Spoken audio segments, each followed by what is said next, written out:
Ave whanga mai le sunga ia Suliveta Kurene ia le rei hoi vai ngole tai au te wati al tui pi le ua eva minute le wate alis folu o le foi ua fatismai le sui o le tātou puma ia pi foi ona masiriai ia salua o vea tasi ia wa foi ia nisi o vai ngatau e ono tau si fia ia ili tautum le ranga ia le foi vaenga o le tātou ma lo. O le ua mawhati tui nei ma le sunga Snooki Opik, ia, wa fo ia le whailoino nisio vaenga, ia, mo le silfia tilo le tātou. Tinu whatala watu le sunga Snooki nei vaenga o le tai au? Ia, whatalo whatu, sunga fotia, ia, po le fonga fo ia le pokalama le nei vaenga o le tai au, ia. Te lawe fo ile nei avanoa, ia, whatalo whatu ai le mamaluma le paia o Samoa o whapeona whalungalunga mai ma whafonga mai fo i le pokalama le ni vaenga le tai au. Te ilo se avanoa le leifo i nei e watu se whatalofa ia i le mamalu o le mātou mtanga luenga ia le sua le sunga le ofisi le pulenga whiunga ia fui tupa i mausi manu whapele mamalu o le pulenga ia miso le loa loa o le mtanga luenga ia lo whapea o na ngā whatau lima ina le whatino ina o ngā luenga ia mawala au ina whapeona tofi ei la tau. Ia mal whaalolo, whaatai? Ia, malo whaatai, ia, lau sunga, ia, le vaenga o le tai au, ia, ai, le leiona, ta whaime whanga solo ona o le ta teimi, ia, le ala whatu ia inisi vaenga, ia, ea ona, he sauno iai, whaamnino, wal whaafo le tātu tunu, ia, ona, tāta te tano aile, le vaenga o le tai au, Snuki? Ia, whaatai, lau sunga le fonga le pokalama. Ia, o te lo le pokalama le aso le nei. Ia, o le pokalama le fito i tonu tuna lava i le vaenga le compliance, monitoring and enforcement. Ia, po le vaenga le tausisia, mata i tu, ma wha amalosia le tu la fonu. Ia, o te lo manino a le tūlanga o le taatianga o le pokalama le nei aso. Ia, pe afufua ia i le vaenga o le pokalama i pe ono folosia. Ia ole aso la nei ia pol pokalama fo yo le afa pe na tatal no le nei aso ia ole a fa mafa la val tala no le tulanga ole fa malosia ole tulafon ia me se ole tulanga le fa sea le malu le tunu ole fa pe na fa ulu mai le ia petu ina mai fo ile ofisa ia awale fa tino ino ngalwenga fa ile ofisa ile aso male aso ia pe ole tulanga la na ole la ata oto le pokalama le nei aso lo fionga Ia, malo whaatai, ia tūlanga o le vaenga le ua tāua, misa lavo tūlanga o wha malsi o le tūlafonu. Stasi leo o i tūtino le tātou mtana luenga, misa le tātou manu e iei i a la fua e aona mulmuli tai le tātou tunu, ia misa lava ia o tūlanga o ngā luenga. Ama o leo taumani tua atu ni so tātou taranoanga sa i fo i le tātou ofisa, ia pei o le e iei lava ia ula pepa vaenga umai tau ono sita ia lau whai ngā luenga, ia misa tangata e ona ngā luenga. Ida im fai ona mulmuli tai ma ia itulanga o vaenga umai ina im fai ona mautu ia malelei ia le ngā luenga wa pe o tau fo i lea e anga iai ia ila tau fo i fai ila tau ngā luenga mai sio mauta malau tulanga fo i le leo o le sene ma vaenga whapena whaunga mole si tau whaminin pe mita vaenga whapena ia whaftai le mole whafsili ia o le vaenga manino lava ia o le whaatinonga ia o le pitola auma le ngaluenga le puma. Ia e sosolo lava i lunga whainga whaavae ma tula fono wa uma ona pasi aina ma whaamawina fo i ele malo Samoa. Ia te loa o nisi o pokalama watu ana ia tu sa tala no ina ile tulanga o le meata o le malianga ta watinai. Ia o le vaenga le o se vaenga pito sidia le ona ta ua ile whaatinonga ngaluenga i tonu o le matu ofisa le fofuanga ma pulenga no fuanga i taulanga. I le mai a i ona tauli mai na le ana le atina e o le malinga tau atina e. Ia ona se e mai lola ia i le vaenga i mata i tuwina ia le atina e o le afatino ina. Ia e peila ona saunoa i lau fionga le fonga le pokalama le nei vaenga le tai au. I le tulanga le o le mautinoa o le lei ma le toa o le fatino ina le ngaluenga. O ila o lo mamafa i lo le pitola au o le mata i tuwina. Ia i matou. Ona la tulanga le te tau na mautinoa le ofisa. O lo so solo la valenga luenga fa atino i lunga o ta yala ma fainga fa vai sa fa pena tu ina to le ofisa a wale atina e fofo ina i le fa atino ina la o le vaenga le mata i tu ina o nga luenga fa atino a fa pe mata i tu le nga luenga e le o mulmuli ta ia e le ana le atina e ia ta yala ma fainga fa vai sa fa pena tu ina to le ofisa i le isi la asanga e la ai le ofisa ina e te tau na mautinoa i le mulmuli ta ia ma le usta ia e le ana le atina e o fainga fa vai mata iala sa fa pena tu ina tu le ofisa ia pe ole tulanga na lo fionga tu sai mal fa sili ile tulanga o fainga fa vai ma ta iala em faiona o mai sin fa te inga fo ilon ta iala le e tauna mu ta ia ila tau nei fa mo ia le fa tai te lole so se ngaluenga lavo e ia fa maunga e ia fa mtalanga e mo mia le ofisa e tau tu ina mai I nei whamtalanga e au fia i le tūlanga o le pepa whaatumu, o le pepa o le whanua, ia ma le tūlanga o le ata o le ngaluenga o lo whapeona fufuaina, ia po o tūlanga I mea tau design plans. I whamaumonga la nei e tu ina mai le ofisa, o whamaumonga nei o lo whapea o na muli tai e, le whaatino ina le ofisa o le pepa o le malienga tau atinae. I le whaatino ina la o le ase singa mata I tu o le ofisa ia mautino le lei ato o to le nei atinae. E te tau o na mautinoa le ofisa o lo o tau sisia le mamao whaatulanga ina o le atina e whaatino ina mai lainga tua oi. Te tau o na mautinoa le ofisa o lo o tau sisia e le ana le atina e le maualunga o le fale. E te tau o na iai. E tusa ai ma hata whata atia o ngaluenga sa whapea na tu ina mai. I te tonu fo i o lea malianga tau atina o lo o iai le tūlanga whaale le e te tau o na sila fia e o a inga tua oi. Pea whapea lea o se atina e whapisinisi. Commercial development. E te tau o na mautinoa o umana whaasaini uma o a inga tua oi po neighbors. E eila le form na le ofisa. E tau o le affected persons form. Pe palana e tu ina atu ia ilato ui o a inga tua oi. Ina ia lato mautinoa ma lato iloa. O le atina e ne la whaatino ina, o le atina e lea o se pisinisi, whaataita inga o se warehouse. E te tau ona I loa e o ainga tua oi. O le warehouse le mea le la whai, I le la le tūlanga whae le le anga iluma. Ia awane I eise white inga inga manatu. Ia awane I eise tūlanga whae le toi whaasea, me eise silaunga luenga le whaatino. Ono tūlanga e whaapea la tau te le iloa. So o nisi la na o ta iala ma nisi na o whainga whaavai. E lea e mata I tu le ofisa ina ia mautinoa le muli tai e o le ana le atina ina ia vau ia le tūlanga vele le o le fte na I o fina ngalo le malu le tunu ia a o fatino ina nga venga mai falalu tai mana ia le tūlanga pe o le ua manino ia le ufala I le tūlanga o le vanga le ai fa mole wa le tala noa I le tūlanga le o ta iala ina ia usta ia fai ona e o mai o ani au la pepo o ni la sanga e o iai ia le mta upu pe a fai e le muli ta ia ta iala nei pe a fai fo I le usta ia pe a fai fo I le whaamalia ina ia le tau ofisa I tūlanga ta iala ia ia whaftai mo le whafsili matango fiele le fsili le whionga le whonga le pokalama o le tūlanga iai manino lava le whaatino ina o ngaluenga le ofisa whaatino le ansi singa mata I tu whaamaonia le ofisa ma mautinoa le o mulmuta ia le malianga tau atina e halala le pe o vaenga sa fola sia le temi wasola le mamau whaatulanga ina o le mawalunga o le whaamalia ina o ainga tua oi whaatino le si singa le ofisa mautinoa lava ma whaamaonia te le o mulmuta ia le malianga tau atina I lalo le vaenga valus fulu pui mua le tula fono fufuanga pulenga no fuanga I taulanga lua fe malfa o umana whaatula fono ina le polo inga ta ofi o le polo inga ta ofi lea e te tau untu ina tu le ofisa I le ana le atina ina ia whaapea ona tau fia umai ngaluenga whaatino le atina o lo whaapea ona whaia e ala la le lo le muli ta ia o le malianga tau atina po lo le muli ta ia fo I o le tula fonu o le polo inga ta o le polo inga ta ofile tu ina tu le ofisa ta ofie nga luenga ai fai lava si o na fianga pe a fa pe e te le usta ia i lalo polo inga ta ofile o lo ia fa salanga o umana fa tu la fono ina le ofisa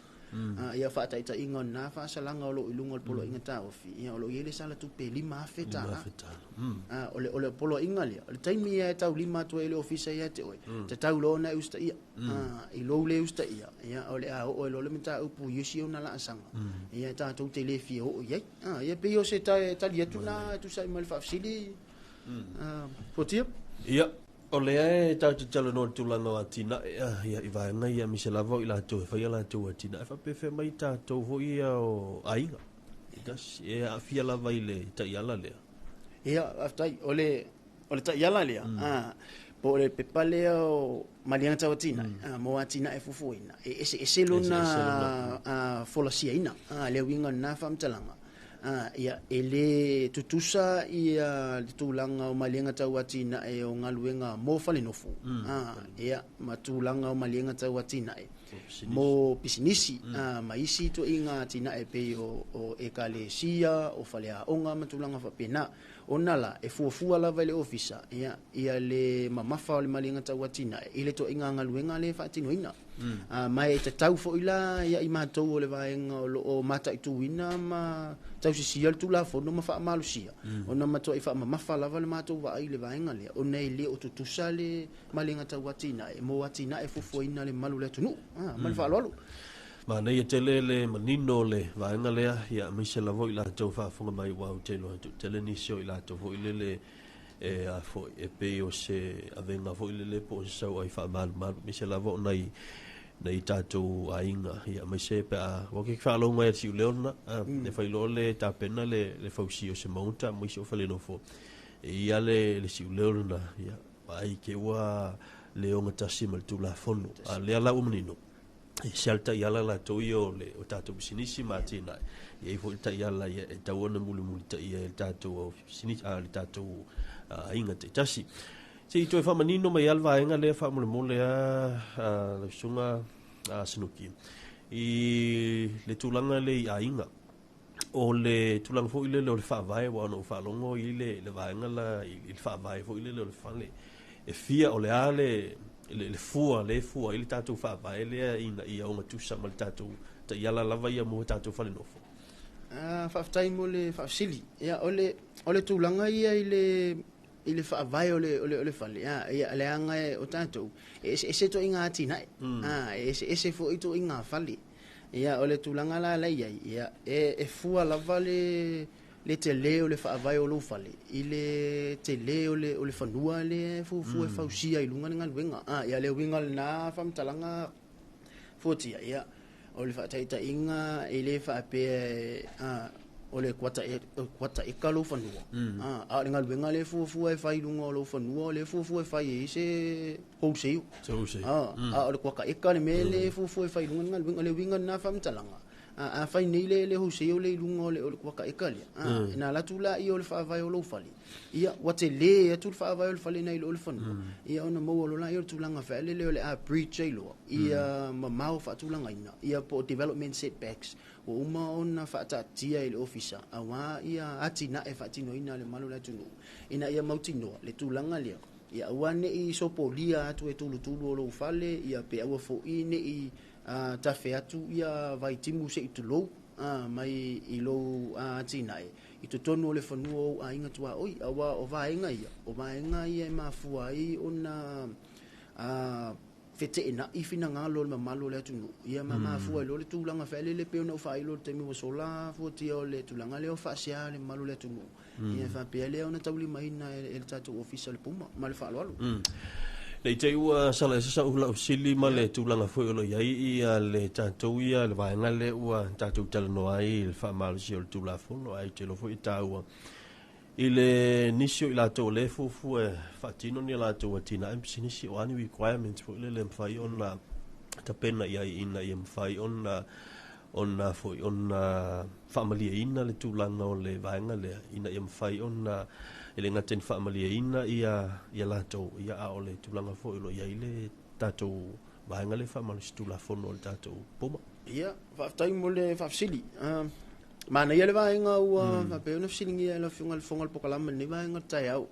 ia taletonu mo galuega lava ia po o atinaʻe faapisinisi ia o te iloa e manino lava le tulaga o le faasoloina o le process a le ofisa ia o le tulaga ia iai mo i latou e ana ia atinaʻe ia fuafua e fai ai ia pisinisi pe maua ai foʻi ala gatupe auā ia fuafuaga fai aiga e le gata i lea o nisi o tulaga ia e muamua ona e su mai e pete fio mai foʻi le matou ofisa e taulima lau pepa faatumu ia po o le development consent application form i totonu o le form lea o i o loo faapea ona tuuina mai ai informations ma faamatalaga e moʻomia i le ofisa ia e le tulaga lea o loo tau ona saʻo le suafa e tuuina mai ai le talosaga o le maliga tauatinaʻe e te tau ona saʻo le location e te tau ona saʻo ia information ma faamatalaga mo fanua e le tulaga feʻalele a faapea o le fanua umia saʻoloto po le freehold land e fuafua e fai ai laugaluega i luga ia e te tau ona tusi saʻo mai le suafa o le tagata o loo resitala ai le fanua ia mai te tau foʻi ona saini mai ia lē ana le fanua e loa ai loa ai lana consent e mafai ana fai le atinaʻe lea i luga o le fanua lea ua au mai ia i faamaumauga e moʻomia le ofisa mo le atinaʻe te tau ona tuuina mai le pepa o le fanua le computer folio and survey plan ia mautinoa ia saʻo atoatoa le fanua lea o le a fai ai luga galuega ia mautinoa foʻi ia saʻo faamaumauga e tuuina atu le ofisa i totonu o lana maliega tauatinaʻe te tau ona tuuina mai ni design plans e pe ona utaʻua le taimi ua sola a faapea o le supermarketi le kaufai te tau ona tuuina mai design plans e tusa ma lau atinaʻe le laafai ae lē faapea o le laafai lau wholesale e sau mai design plans o le fapotomoe po le 4 bedroom house i le uiga na faamatalaga ese dimensions e mantua e faisi te lē atu o le floor plan o le wholesale ia nai lo o le 4 bedroom house so e te tau ona saʻo le design plans e tuuina mai ia o isi vaega e moʻomia le ofisa mo atinaʻe ia e te tau ona iai le pepa o le affected persons form e pe ona tatalanoa i le taimi ua sola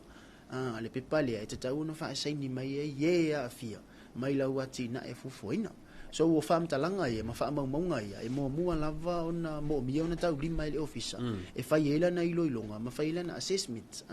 so a faapea e fai atu le iloiloga le ofisa e tatau ona require nisi reporti ia o le faataʻitaʻiga ona reporti e iai le environmental impact assessment report po le EIA ia o reporti ia e mo aafiaga o le siosiomaga mai atinaʻe faatinoina ia e le gata o aafiaga o le siosiomaga o aafiaga o tagata soifua ia mai atinaʻe lea la fuafuaina so o nisi na o faamaumauga ma nisi na o faamatalaga e moʻomia le ofisa auā le auiliʻiliina o laga iloiloga ia mo le faatinoina lea o le mafai ona faamatuʻu atu o le maliga tauatinaʻe auā le atinaʻe fuafuaina ma le faaloalo faafetai ia o lea laua mae ona vatu uma ia pepa ia vatu lea o le ata le ua ta o mai le vaega lea le ua vatu le design foʻi lea pe ona e taunoa te ila ua so le design lena avantu tuso le supermarket ia mo faataiga ia te ua sau ia saua le tagata lea sui atoa le fausia le supermarket ia fauailoa se isi vaega ese mai le vaega lena vatu design o luiga la le faamatalaga pe faafea na manita outou esto inspections foʻi le mafai ona mataitua le vaega lea ia faafetai au te iloa manaia le tulaga o le fesili saʻo lele lava le tulaga lea ua fesiligia e laufioga le foga o le pokalama i lenei vaega o le taeao au te iloa e lē tasi e lelua ua tele atinaʻe faapea so ua tele foʻi cases faapea ua faapea ona mataitu ma monitor i le ofisa i le tulaga lea o le approve atu o lau maliga tauatinaʻe po lo development consent e vatu o lea na apply mai o le supermarket e pei ona taʻua approve atu i le ofisa atu ina atu taʻiala po conditions e faapea ona faatino i laugaluega e tusa ai ma design plans ma faamatalaga ina taulima i le ofisa latu le asiasiga mataitu o le ofisa vaai mautinoa faamaonia i le ofisa ua matua vala ese lava pe sala ese le atinaʻe lea ua faia e tusa ai ma le atinaʻe lea sa tuuina mai le talosaga manatua aalua asiasiga le ofisa e ai matou cases na mo port cases o tamalana o cases na iluga atu ma le miliona tala so e tatau ala ona matou o ma ave faila tau na ave faila ia mautino lo ia te tonu malinga tau atina mautino ia te tonu design plans ia mautino lo ia umai te tonu mai sifa mo te tau na ave so wa fa pela la tula singa le ofisa mau tau nu atu me lo faila atina a before le design plan a before ia malinga tau atina siaki atu matua sala ese ale tina ele o fai male tu lango fa momonga isa tu ina mai ya o inala le a se e mai lo tu tonu mai ngale pe ona tata no te mo sola o polo inga ta ofi te tau loa ona ta ofi lo ina ringa luenga ai se i toi fa tala no le ana le atina pole ale me wa sala ese linga luenga le o fai male tu lango le mali nga ta watina isa fa pen fa matu o to le ofisa ia mai te tau fo i ona toi a mia le ana le mali nga ta watina po le ana ringa luenga ine fa pe ona to su mai pe fio mai fo ile mato ofisa ia se tal no mal mato ba o atinga nga fa tau limai ia mo la to ia lo fa pe ona nga fa mal processing o mal nga tau atina ia o mato ia o lo nga fa mal mata tu o ne ia tina e fa tino ina le malo le tunu ile tulanga le polo inga tau e ono o le malu si angol polo inga tau file ile tulanga fo le tau fitu maulo mal fa le nga ino nga ia fa tai o le polo inga tau fia le ofisa e tu mau lava pole ale umi e te tau tau fia ilanga luenga e te tau e tu mau lava le malu si angal polo inga tau fi e ale winga na famtalanga e faina fa faingo fie vele le e ma faina for life pe a fa pe e le ma fai ya na fa mali e ina ile ana le atina e le tulanga le tula fono ma ta yala ma fainga fa bai o ma fo ina le ofisa ma fa lo ma ya ma lo fa tai se le ta ua ma le telefo i o le ta ua le ta faltanoanga me so vanga i ua whamanino mai ia me se o lau tau pito la au le whamalusinga o tu la fono i vanga ne ia o le ua au talatala i al vanga toa lava lea wa le maninonga le tatu tunu manganai se si vanga ta ua a ona sauno i lau whionga snuki ne vanga o le tai au ia faftai futia tu sai male tulanga wa faalia o le vaenga le o te lo le se e le tala no e tu sai malta pokalama ni vaenga tai tulanga le o meo talo sanga fasea po development complaints mai le malo le tunu ya o le tulanga le we ia e fai lava si tele mano no ai o development complaints o lo fa pe on tauli mai le official ni taimi o nisio o ni mata upu e onga ia ona fianga e onga fu i ona tulanga o fa pe ona mafua ona tu ina mai ia complaints po fa se ale manu le tunu so o le tulanga la le ia mo le manu le tunu ia fa pe sa mo lo fa pe ona fa funga mai le tapo kala man ni va nga tai o futia ia le manu le tunu o lo fa pe ona fu e te fio mai ia pe te su mai fu i fa ulu mai ia lau tan sanga fa se e tu sai ma se atina ia po se ngaluenga fa tinu ina lo e silafia mai mautinoa o lo a fia i lo soifua le ngata i leo le soifua o lo ainga ia po lo a fia i fo ia au meto tino ia po lo fanua po lo fali ia e le o va ia le ofisa le vaenga te tala ia fa tu o le ofisa le puma e te fio mai ma tala mai au e fa ulu mai ia lau talo sanga fa sea ai o le talo sanga le ofisa ia mautinoa ia sa o atotoa fa maunga e te fio mai maoi e lango ai ia lau talo sanga fa sea po lau development complaints ma le fa lalu Malo fa tai o le vanta ua lea ia mulia ese fa fsili lo sunga snuki fa mole tulanga o tauchanga ia fa sia le wanta ua ia tauna sua tu tonu e fa lau fa sia ai fa matam fa yon fa isa tus ba ia se tusi fo ile ia tauna ia uma lava vaenga ia tonu ia le mafu ia e fa sia ia mamoli atu pe fa nga tu foi ia una foi ia lunga opena so tainga i tatu emaili fa mo ia fa tai mo fa fsili e te lo sa le ane so nonga futi ele se tulanga tala fa fingo viris tulanga leanga na vaenga e ma fai ona ta pena le leisa utusi